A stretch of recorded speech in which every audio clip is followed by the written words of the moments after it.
Hello students, how are you beta? I hope you all are fine. So today we are going to start our next poem, that is Wind, and it is written by Subramanyam Bharati. Subramanyam Bharati is a Tamil writer and poet, and he has written his poem in Tamil language, and later its translated version is in English, and it is translated into English by A.K. Ramanujan.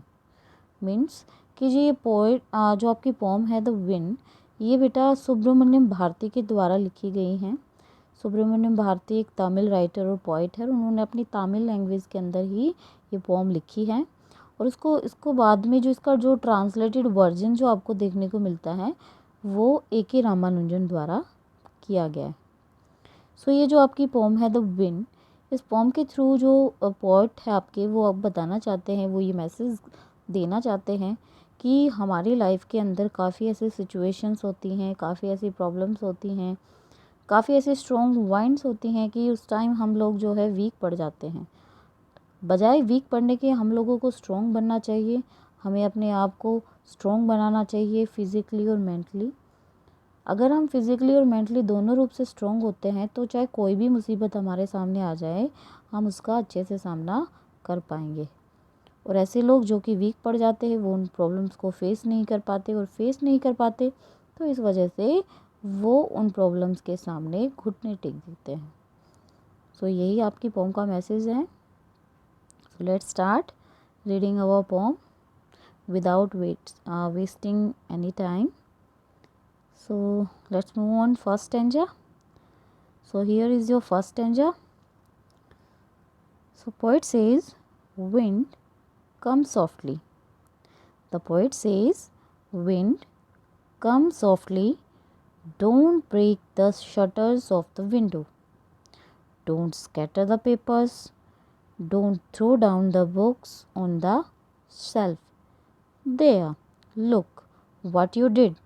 You threw them all down. अब poet क्या कहता है कि poet कहता है कि wind, तुम क्या करो, तुम धीरे चलो, तुम धीरे चलो। देखो तुमने क्या कर दिया। तुम जब तेज़ी से चली हो तो तुमने विंडोज़ के शटर तोड़ डाले। विंडो के जो शटर्स हैं वो तुमने तोड़ डाले। देखो तुमने कितना डिस्ट्रक्शन कर दिया कि तुमने जो किताबें थीं उनको नीचे गिरा दिया, तुमने सारे पेपर्स को नीचे गिरा दिया। देखो तुमने क्या कर दिया, तुमने इतना सारा डिस्ट्रक्शन कर दिया, तुमने सारी चीज़ों को नीचे गिरा दिया। You tore the pages of the books, यहाँ तक भी तुम्हारा मन नहीं भरा कि तुमने पेजेस के बुक तक फाड़ डाले। यू ब्रोट रेन अगेन, और तुम बारिश भी ले आई। You are very clever at poking fun at weaklings. अब पोकिंग फन का मतलब क्या होता है? Poking fun means making fun. Poking fun means making fun of, okay. And weaklings mean a weak person. So poet कहता है कि देखो तुमने क्या कर दिया, तुमने सारे पेजेस फाड़ डाले, तुमने जो दरवाजे थे वो तोड़ डाले, तुमने सारे कागज़ों को बिखेर दिया, तुमने सारी बुक्स को नीचे गिरा दिया, और तुम इतनी चालाक हो कि तुम वीक का, ऐसे लोग जो कि कमज़ोर होते हैं, जिनके दिल बहुत कमज़ोर होते हैं, जो छोटी छोटी मुसीबत आते ही घबरा जाते हैं, तुम उनका बहुत अच्छा मजाक बनाती हो। तुम उनका बहुत अच्छा मजाक बनाती हो, तुम उनका बहुत ज़्यादा डिस्ट्रक्शन करती हो। सो हियर पोएट क्या कहते हैं कि पोएट कहते हैं कि विंड, तुम बड़ी चालाक हो कि तुम खुद तो आती ही हो, तुम अपने साथ आंधी भी लेकर आती हो, तूफान भी लेकर आती हो, बारिश भी लेकर आती हो। You brought rain again means कि तुम दोबारा से बारिश ले आई। तुम जब आई तो तुम्हारे तेज़ चलने से, तुम्हारे तेज़ी से आने से आंधी तूफान भी साथ में आए। आंधी तूफान साथ में आए तो ऐसे लोग जिनके घर वीक थे, जिनके मन वीक थे, उनका क्या हुआ कि उनके दरवाजे टूट गए, उनकी सारी किताबें बिखर गई, उनकी सारी किताबें नीचे गिर गई, यहाँ तक कि तुमने उनकी किताबों के पेजेस तक फाड़ डाले। तो तुमने कितना डिस्ट्रक्शन कर दिया। और तुम इतनी चालाक हो कि जो लोग वीक होते हैं उनका तो तुम मजाक बनाती हो, लेकिन जो स्ट्रॉन्ग होते हैं, जिनके इरादे मजबूत होते हैं, उनका तो तुम मजाक नहीं बनाती, बल्कि तुम उनका साथ देती हो। सो आगे पॉइंट कहता है, crumbling wood, crumbling bodies, crumbling hearts, crumbling lives, crumbling rafters and crumbling hurts. So यहाँ पे जो पॉइंट है ये बार बार एक ही वर्ड को रिपीट कर रहा है, क्रम्बलिंग क्रम्बलिंग। सो फ्रेल मीन्स वीक, फ्रेल का मतलब है वीक। सो पॉइंट यहाँ पे कहता है कि frail crumbling houses, crumbling means breaking, कि तुमने जो लोग वीक थे, जिनकी इकोनॉमिक कंडीशन अच्छी नहीं थी, फाइनेंशियल जिनकी सिचुएशन अच्छी नहीं थी, तुमने उनके घरों को क्या कर दिया, गिरा दिया। क्रम्बलिंग डोर्स, उनके दरवाज़ों को तोड़ दिया तुमने। तुम इतनी तेज़ी से आई कि तुमने उनके दरवाज़ों तक को तोड़ दिया। क्रम्बलिंग राफ्टर्स, राफ्टर्स जो होते हैं, जो कि जब हम दीवार बनाते हैं तो जो बीम जो नीचे की तरफ लगाते हैं ताकि उसका जो बेस है वो अच्छे से बने। So rafter means sloping beams spotting of a roof. तो तुमने क्या किया, तुमने उनकी छतों तक को गिरा दिया। क्रम्बलिंग वुड, यहाँ तक कि सारी लकड़ियों को तुमने बिखेर दिया। तो यहाँ तक जो है पॉइंट वो इनएनिमेट ऑब्जेक्ट्स की बात कर रहा था, लेकिन अब आगे वो एनिमेट ऑब्जेक्ट्स की बात करता है। कि पॉइंट कहता है कि crumbling bodies, crumbling bodies, crumbling hearts and crumbling lives. कि क्रम्बलिंग बॉडीज़ मतलब ऐसे लोग जिनका शरीर मजबूत नहीं है, जिनके हौसले मजबूत नहीं है, जिनकी लाइव्स और हार्ट्स, हार्ट्स मीन जिनके दिल मजबूत नहीं है, जिनके इरादे मजबूत नहीं है। तो उन लोगों के साथ तुम क्या करती हो, उनको पहले से ही रास्ते से हटा देती हो। क्योंकि कई लोग ऐसे होते हैं कि उनकी लाइफ में काफ़ी ऐसी सिचुएशन आती है कि वो उनको फेस नहीं कर पाते, तो वो टूट जाते हैं, बिखर जाते हैं, और वो मंजिल तक पहुंचने से पहले ही रास्ते में हार मान लेते हैं। तो बजाय हार मानने के हमें क्या करना चाहिए, हमें अपने आप को स्ट्रॉन्ग बनाना चाहिए, अपने दिल को स्ट्रॉन्ग बनाना चाहिए, अपने मन में जो है एक विश्वास रखना चाहिए कि हाँ, हम जो भी हमारे लाइफ में चैलेंजेस आए हैं उनको हम अच्छे से एक्सेप्ट करेंगे और आगे बढ़ेंगे। अब आगे पॉइंट क्या कहता है, आगे जो पॉइंट है वो कहता है, the wind god winnows and crushes them all. कि जो विंड गॉड है, विनोज, विनोज मतलब अलग कर देना। जो वेस्ट चीज़ें हैं, जो यूज़लेस चीज़ें होती हैं, जैसे फूड ग्रेन में से जो वेस्ट और यूज़लेस चीज़ों को हम अलग निकाल देते हैं, उनको हम अलग कर देते हैं। लाइक इस पोम के अंदर देखिए, यहाँ पे अगले पेज पर जो है आपको दिखाया भी गया है कि कैसे जो है वेस्ट मटेरियल्स जो होते हैं उनको विनोज करके उनको निकाला जाता है। कि जो फूड ग्रेन है वो बच जाता है और बाकी जो वेस्ट मटेरियल होता है वो अलग हो जाता है, और हमारे पास केवल जो अच्छी जो चीज़ें होती हैं वहीं बचती हैं। तो लाइक इस पोम में भी, इसमें भी यही पॉइंट ने बताया है कि the wind god winnows and crushes them all. कि जो विंड गॉड हैं वो क्या करते हैं, वो जो अच्छी चीज़ें होती हैं उनको तो रख लेते हैं, मीन्स जो स्ट्रॉन्ग चीज़ें हैं, जो स्ट्रॉन्ग लोग हैं उनका तो वो साथ देते हैं। विंड गॉड का मतलब है यहाँ पे जो विंड्स हैं, जो स्ट्रॉन्ग विंड्स हैं, जो हमारी लाइफ के जो चैलेंजेस हैं वहाँ उसकी बात कर रहा है पॉइंट। और वैसे भी जो ग्रीक होता जो देश है, ग्रीक कंट्री, वहाँ पर जो उनके गॉड जो है वो अलग अलग होते हैं। जैसे अपने देश में, अपने भारत में जैसे अग्नि देवता, वायु देवता, इसी तरह से यहाँ पर विंड को गॉड माना गया है। जो विंड गॉड होता है वो वेस्ट चीज़ों को अलग कर देता है, यानी कि जो वीक लोग होते हैं, जो आगे नहीं बढ़ पाते, उनको पहले से ही वो अपने रास्ते से हटा देता है और उनको क्रश कर देता है, उनको अपने जो है अपने हाथों तले उनको दबा देता है, यानी उनको ऊपर नहीं बढ़ने देता। And he won't do what you tell him, और वो नहीं करेगा जो तुम उसे कहोगे। यानी कि अगर हम ये मानकर चले कि हम अपने मुताबिक सिचुएशन को अपने अकॉर्डिंग हम बना ले कि भाई चलो हमसे ये सिचुएशन टैकल नहीं हो रही है, हम इसका सामना नहीं कर पा रहे, तो हम इस सिचुएशन को अपने अकॉर्डिंग बना ले, तो ऐसा तो नहीं होगा। जो चैलेंजेस होते हैं वो तो अपने अकॉर्डिंग होते हैं, हमें उन्हीं के अकॉर्डिंग अपने आप को ढालना होता है, ना कि उन चैलेंजेस को हम अपने अकॉर्डिंग ढाल लें। तो he would not do what you tell him, so come let's build strong homes. So poet कहता है आओ हम क्या कर ले अब, अगर हमने स्ट्रॉन्ग विंड से बचना है, अगर हमें लाइफ में आने वाले चैलेंजेस को एक्सेप्ट करना है, तो इसके लिए हमें अपने आप को मजबूत बनाना होगा, हमें हमारे घरों को मजबूत बनाना होगा।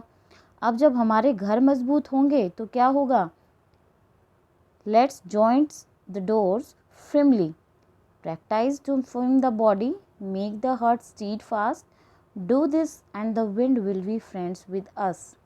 कि अगर हम हमारे घरों को मजबूत बनाते हैं तो हमारे घर तो मजबूत होंगे, साथ में हम क्या करेंगे कि हम अपने दरवाज़ों को भी firmly मीन्स स्ट्रांगली हम उनको बंद कर देंगे, यानी कि हम अपने आप को मजबूत करेंगे फिज़िकली से रूप से भी, और हम मेंटली भी हम अपने आप को स्ट्रॉन्ग बनाएंगे। तो इससे क्या होगा कि इससे जो भी चैलेंजेस हमारी लाइफ के अंदर आएंगी उनको हम अच्छे से फेस कर पाएंगे। Make the heart stead fast, हमें हमारे दिल को भी मजबूत बनाना होगा। हम अपने दिल को छोटा नहीं करेंगे कि नहीं हमारी लाइफ में इतने सारे प्रॉब्लम्स आई हैं, हम इनको जो है इनका फेस नहीं कर सकते, हम इनका सामना नहीं कर सकते। नहीं, बजाय इसके दुख मनाने के हम अपने दिलों को मजबूत बनाएंगे। Do this and the wind will be friends with us, कि अगर हम ऐसा करते हैं तो क्या होगा, इससे जो चैलेंजेस हैं, जो स्ट्रॉन्ग विंड्स हैं वो हमारी दोस्त बन जाएंगी, हम हंसी खुशी अपना जीवन जो है जी सकेंगे। He makes strong fires roar and flourish. अब आगे पोइट क्या कहता है कि जो विंड गॉड है वो क्या करता है कि देखिए एक छोटा सा इंस्टेंस ले लेते हैं, छोटा सा एग्जांपल ले लेते हैं कि अगर हम छोटी सी आग लगाते हैं तो अगर उसमें थोड़ी सी भी हवा अगर चलती है तो वो आग क्या होती है, वो बुझ जाएगी। और अगर स्ट्रॉन्ग आग अगर हमने लगाई है, अगर हमने आग वो तेज़ लगाई है तो थोड़ी सी ही हवा चलने से वो आग बढ़ जाएगी। जैसे कैलिफोर्निया के फॉरेस्ट्स हैं, वहाँ पर काफ़ी ऐसे इंस्टेंसेस होते हैं कि वहाँ पर अगर आग लग जाती है तो वो आग एक जगह से दूसरी जगह ट्रैवल करती रहती है, वो बढ़ जाती है बजाय कम होने के। तो इसीलिए पोइट कहता है he makes strong fires roar and flourish, his friendship is good, we praise him every day. कि जो स्ट्रॉन्ग विंड्स हैं वो क्या करती हैं, जो स्ट्रॉन्ग पीपल होते हैं उनको तो वो क्या करती है, उनको रोर करने में, उनको फ्लरिश, उनको प्रोग्रेस करने में उनको उनका साथ देती है। और इसके बजाय जो वीक पीपल होते हैं उनको क्या करती है वो विंड, वो ब्लो आउट कर देती है, उनको बुझा देती है, उनको रास्ते से हटा देती है। मीन्स जो भी हमारी लाइफ में चैलेंजेस होते हैं, अगर चैलेंजेस को हम अच्छे से एक्सेप्ट करते हैं, उन्हें हम स्वीकार करते हैं अपनी लाइफ के अंदर, तो लाइफ के अंदर हम फ्लरिश होते हैं, हमारी प्रोग्रेस होती है। और ऐसे लोग जो कि हार मान जाते हैं, जो उनका सामना ढंग से नहीं कर पाते, तो उनको क्या करते हैं, उनको वो चैलेंजेस उनको आगे नहीं बढ़ने देते। हिज फ्रेंडशिप इज़ गुड, कि विंड की फ्रेंडशिप, विंड की जो फ्रेंडशिप है वो बहुत अच्छी है। मीन्स अगर हम किसी चैलेंज को एक्सेप्ट कर लेते हैं तो उस चैलेंज का हमारे साथ एक रिलेशन बन जाता है कि विदाउट किसी चैलेंज के लाइफ का जीना पॉसिबल नहीं होता। हम ये मानकर चलते हैं कि अगर कोई चैलेंज हमें मिला है तो हम उसको एक्सेप्ट करेंगे और उसको पूरी तरह निभाने की कोशिश करते हैं। Like we praise him every day, ऐसा मान के चलिए अगर कोई हमें क्रिटिसाइज़ करता है तो हम अंदर ही अंदर जलते रहते हैं, हम अंदर ही अंदर सोचते रहते हैं। और अगर वो हमें चैलेंज दे देता है तो हम क्या सोचते हैं कि इसने मुझे चैलेंज दिया है तो मुझे ये काम ज़रूर करके दिखाना है। तो एक चैलेंज का हमारी लाइफ के साथ एक नाता सा जुड़ गया है, उसके साथ हमारी दोस्ती हो गई है, उसकी दोस्ती अच्छी भी होती है। क्यों? क्योंकि अगर चैलेंजेस ही नहीं होंगे लाइफ में तो हम कुछ अलग नहीं कर पाएंगे। और अगर हमें लगातार चैलेंजेस मिलते रहते हैं तो हमारे अंदर इम्प्रूवमेंट आता है, आता है तो हमारे अंदर क्वालिटीज़ बढ़ती हैं, और क्वालिटीज़ बढ़ती हैं तो हम जीवन में सक्सेसफुल होते हैं। तो यही हमारी पोम का मैसेज था कि हमें कभी भी चैलेंजेस के सामने घुटने नहीं टेकने चाहिए, बल्कि उनका सामना करना चाहिए और अगर हम उनका सामना करते हैं तो हम एक बार चैलेंजेस को स्वीकार करने लग जाते हैं तो हमें उसकी आदत सी बन जाती है और हमें ऐसा लगता है जैसे चैलेंजेस हमारे एक अच्छे फ्रेंड बन गए हैं, यानी कि वो उनका हमारे जीवन के साथ एक नाता सा जुड़ गया है. So it's your complete explanation. Now we will start discussing the literary devices that have been used in this poem. So beta, firstly I want to talk to you about the rhyme scheme. So this entire poem is written in free verse, means there is no rhyme scheme in the poem. So here you can see all the lines of the poem. Wind comes softly, don't break the shutters of the windows, don't scatter the papers, don't throw down the books on the shelf. So बेटा देखिए इसमें कोई भी line में rhyming नहीं है. अभी आप देख सकते हैं softly, then windows, papers, shelf, down, इनमें कोई राइमिंग नहीं है. So there is no rhyme scheme followed in this poem. Next हमारा जो लिटरेरी डिवाइस है वो है anaphora. So anaphora means when a word is repeated at the start of 2 or more consecutive lines, so it is anaphora. So where anaphora is used, you can see in line 2, line 3, line 4. These lines begin with don't. So यहाँ पर जो don't है ये बार बार repeat हो रहा है, यहाँ पर 2-3 लाइनों के अंदर ये लगातार रिपीट हो रहा है, तो यहाँ पर एनाफोरा का यूज़ हुआ है. नेक्स्ट हम लाइन देखेंगे हमारी 6, 7 एंड 8. सो 6, 7 और 8 लाइन के अंदर जो है these lines begin with you. So ये लाइन्स जो है बेटा यू से जो है स्टार्ट हो रही हैं, सो यहाँ पर एनाफोरा का यूज़ हुआ है. Next literary device is personification. So ये जो पूरी पोम है बेटा, इसमें पूरी पोम के अंदर पर्सोनिफिकेशन यूज़ किया है. Wind has been personified. Wind the poet says you are. So wind poet जब यूज़ करता है you are, so he is referring to wind as you. That means he is treating wind as a person. कि जब हम किसी inanimate object को जब हम ह्यूमन ट्रेट या ह्यूमन क्वालिटीज़ दे देते हैं तो वहाँ पर पर्सोनिफिकेशन का यूज़ होता है. सो बेटा नेक्स्ट हमारा जो लिटरेरी डिवाइस है वो है रेपिटिशन. सो रेपिटिशन कहाँ हुआ है? रेपिटिशन हुआ है हमारा crumbling wood, crumbling doors, crumbling rafters, crumbling wood, crumbling bodies, crumbling lives, crumbling hearts. So ये जो crumbling word है, it is repeated many times to lay emphasis. So the poet wants to say that the wind crushes everything that is weak. अब वो चाहे घर हो, चाहे दरवाजे हो, चाहे छत हो, चाहे बॉडीज़ हो, चाहे लाइव्स हो, चाहे दिल हो हमारे, चाहे हमारे हार्ट्स हो, जो भी चीज़ वीक है उसको विंड क्या करती है? क्रश कर देती है. So that's why he repeat the word crumbling. और अब यहाँ पर जो क्रम्बलिंग वर्ड का जो रिपीटिशन हमें जो देखने को मिला है, सो यहाँ पूरी एंटायर पोम में रेपिटिशन का यूज़ हुआ है. इन लाइनों के अंदर जो क्रम्बलिंग वर्ड यूज़ हुआ है उनमें रेपिटिशन का यूज़ हुआ है. बेटा नेक्स्ट हम देखते हैं alliteration. So alliteration is the repetition of a consonant sound in close connection. जब पोएट कहता है wind god winnows, wind god winnows, सो यहाँ पे बेटा W साउंड जो है वो बहुत ही ज़्यादा प्रोमिनेंट है, बार बार उसको यूज़ किया है, उसको स्टार्टिंग में यूज़ किया गया है, तो यहाँ पे alliteration का यूज़ हुआ है.